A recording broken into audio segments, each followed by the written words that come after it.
Welcome to Daily Variety, your daily dose of news and analysis for entertainment industry insiders. It's Tuesday, November 11th, 2025. I'm your host, Cynthia Littleton. I am co-editor-in-chief of Variety alongside Ramin Satuda. I'm in LA, he's in New York, and Variety has reporters around the world covering the business of entertainment. In today's episode, we'll talk with Variety's Matt Donnelly about the swirl of activity and speculation going on in the industry around Paramount, Warner Brothers Discovery, and basically the future of film and television. And after all that, we'll have a Just for Variety red carpet rundown from Marc Malkin.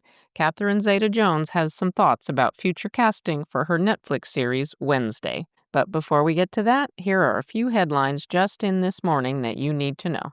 Pope Leo wants to talk movies and TV. The Chicago-born pontiff will hold a special audience at the Vatican's Apostolic Palace on Saturday morning to be attended by numerous bold-faced names, including Kate Blanchett, Chris Pine, Viggo Mortensen, Alison Brie, Dave Franco, Monica Bellucci, Spike Lee, George Miller, and Gus Van Sant, to name a few.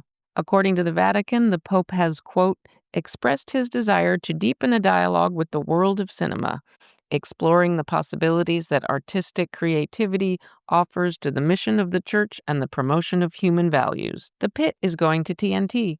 Warner Brothers Discovery plans to air the Emmy-winning HBO Max series unedited on the TNT linear cable channel in December. My colleague Joe Otterson broke the story that DC Studios is developing a TV series take on the V for Vendetta franchise for HBO. Pete Jackson, not to be confused with Peter Jackson, is on board as writer. And finally, for sure Breaking Bad fans, don't miss the new promotional spot for Vince Gilligan's Apple TV series Pluribus, starring Better Call Saul alum Ray Seahorn. It's a mini Breaking Bad reunion with Bob Odenkirk, Bryan Cranston, Aaron Paul, and more actors from the Walter White universe interacting with Seahorn's Pluribus character. It's fun. All of these stories and so much more can be found on Variety.com right now. Now it's time for conversations with Variety journalists about news and trends in showbiz. We'll hear from Matt Donnelly, Variety's senior entertainment writer, about how the industry is reacting to David Ellison's whirlwind of activity around Paramount. The new model studio had its first earnings call with Wall Street analysts on Monday after the bell. Wall Street basically liked what it's heard. The company's stock price went up 6% in after-hours trading on Monday, and it's up so far this morning. Matt joins me to talk about what he's hearing about Paramount and its pursuit of Warner Brothers Discovery, Paramount's big investment in UFC rights, and we talk about how the rest of the town is watching the new regime's every move. Matt Donnelly, thank you for joining me. My pleasure as always. You have been very busy of late, so I do appreciate you carving out this time for me. On Monday, we got the new Paramount Skydance's first earnings report since the studio changed hands in August, and David Ellison and Jeff Shell and the new regime are firmly in charge. They led their first call, and to their credit, they took a lot of questions. You were one of the three that worked on our terrific cover story about David Ellison's first 100 days or so at the studio. So after listening to that call and really trying to listen for the pointers to what's important and what the strategy is,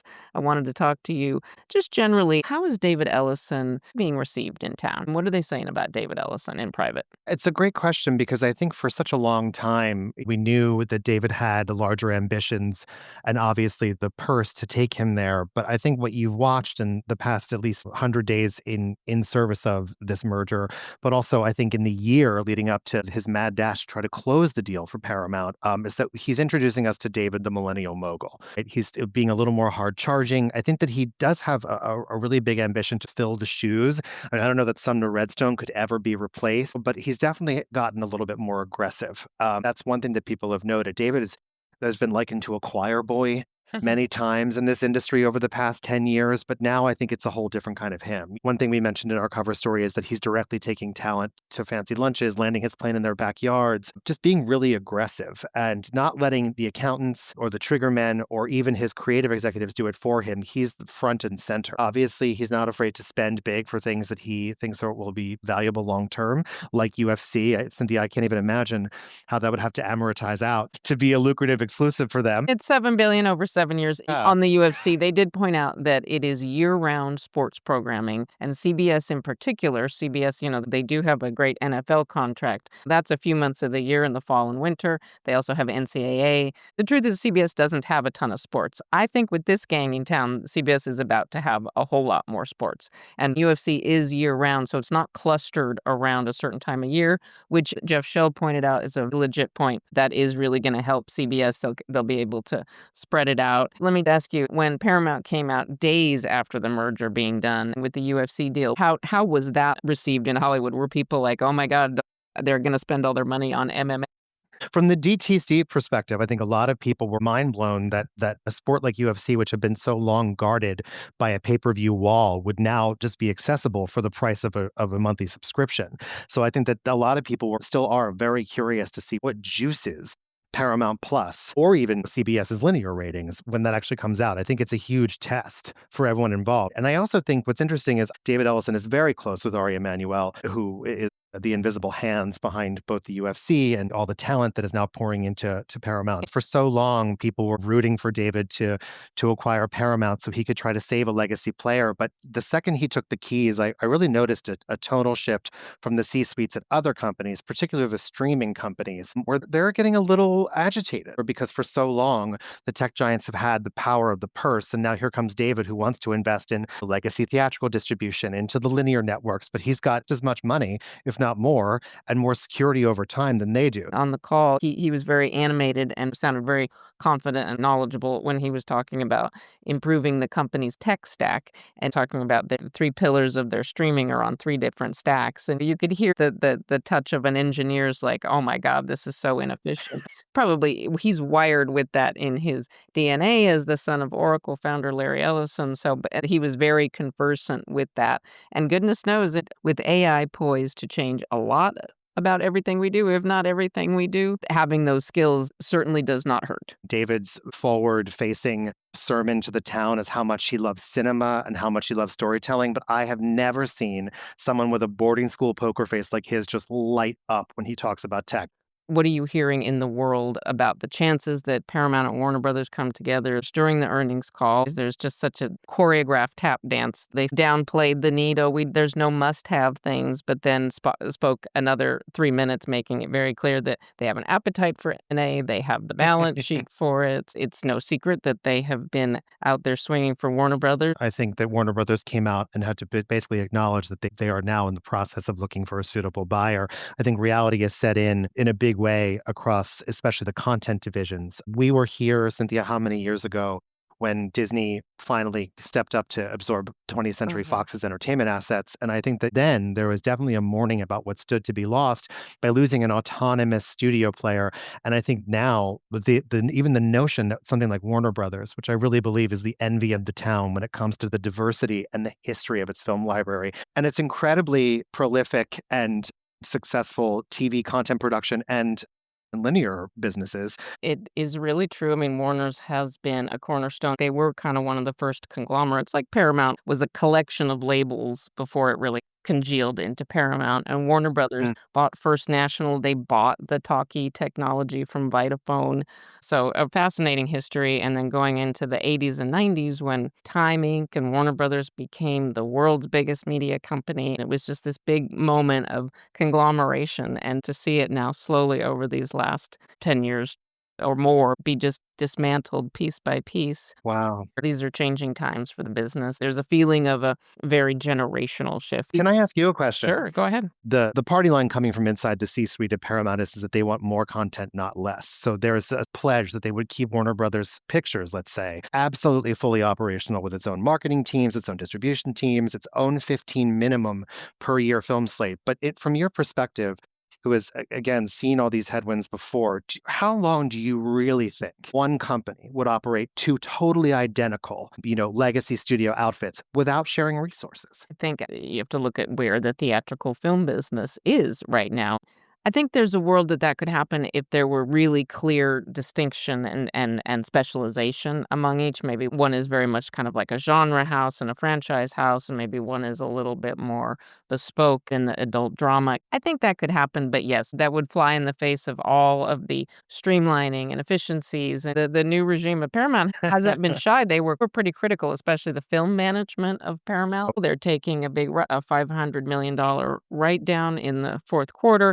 I mean, for such a big transaction, none of this is shocking, but it's the granular step by step of regime change. People I talk to at Paramount, like their heads are still reeling. It is going to be a long process of restructuring.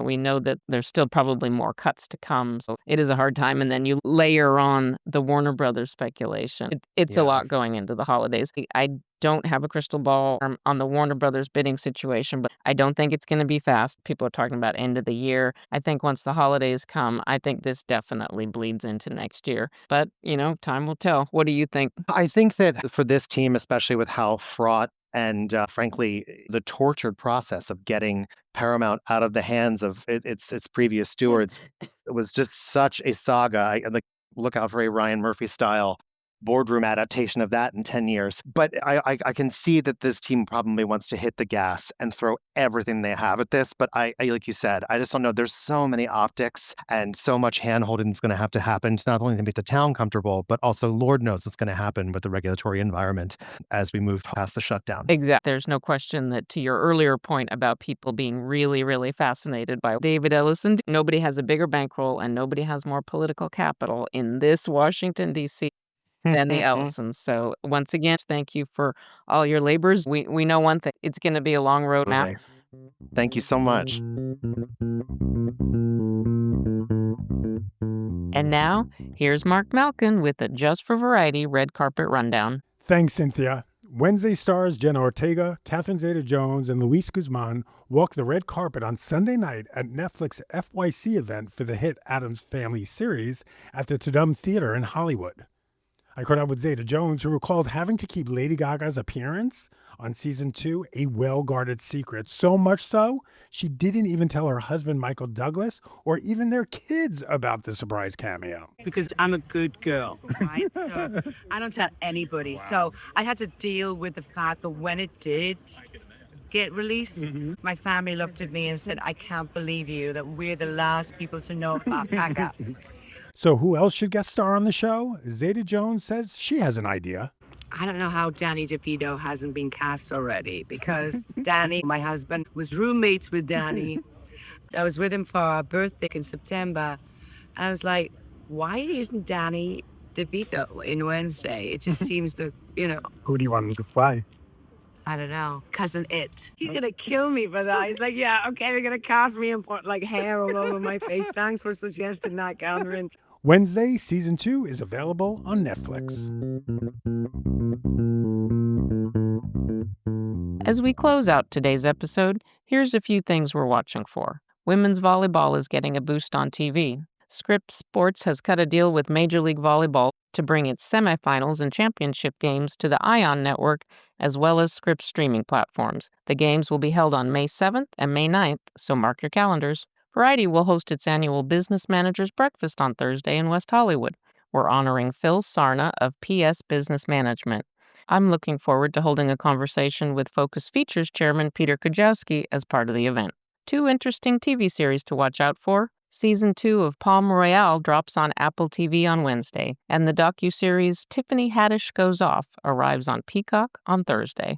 Before we go, on this Veterans Day, please let's all take a moment to respect America's military veterans. On the 11th hour of the 11th day of the 11th month at the end of World War I, this day was set aside to remember those who protect our security and ensure our freedom. At this fraught political moment for our country, it's more important than ever to hail our military for its proud tradition of being utterly nonpartisan. For military professionals, their work is about service to country, not politicking. To underscore this, there's a great ABC News special airing tonight called Call to Serve. It tells a truly touching story of how a former Army combat engineer found his way after leaving the military by volunteering with the veteran-led nonprofit Team Rubicon, which responds to natural disasters. This special offers a really interesting perspective on what service really means in so many forms. Thanks for listening. This episode was written and reported by me, Cynthia Littleton, with contributions from Matt Donnelly and Marc Malkin. Sticks, Nicks, Hick, Picks. Please leave us a review at the podcast platform of your choice, and please tune in tomorrow for another episode of Daily Variety.